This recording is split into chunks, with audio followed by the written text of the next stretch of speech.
Isa pong pribilehiyo at karangalan na maimbita po sa inyong first induction ceremonies. Congratulations sa lahat ng mga bagong officers. Sana ho ay makitaguyod natin ang ating kapatiran dito sa Kapas Tarlac. Taas natin ang dangal ng pagkakaisa ng PBSRO.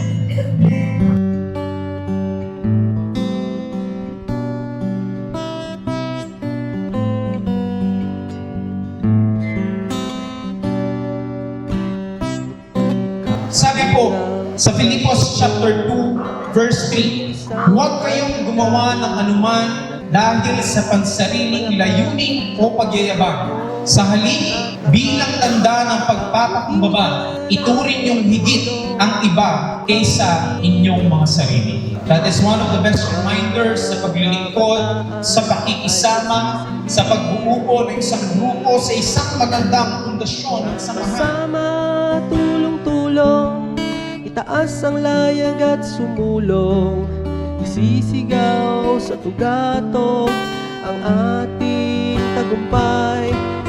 Ang PBSRO Confraternity ay hindi lamang isang organisasyon. Ito ay isang sambayan ng binubuo ng isang layunin.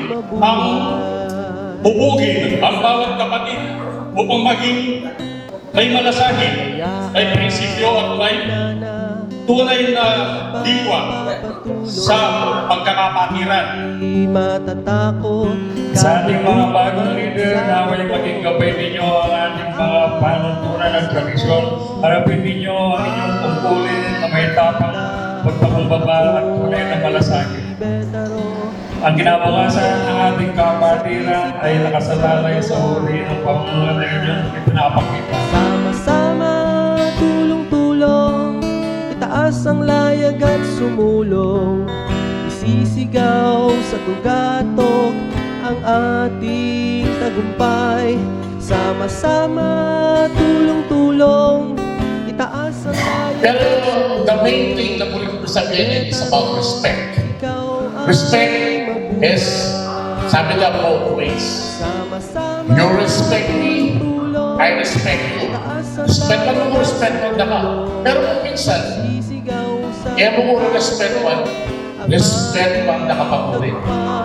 Yamin, ingtone, frat man yan. Siyempre mo muna din, magpasalamat ko kung may karatapon ng hapong ganyan. And then siyempre kay pamilya ko, kay kasawa ko pala ko. Darang pong kaluguran, kabran, nakatong salamat, siyempre, kay katamang founders, kay katong founders.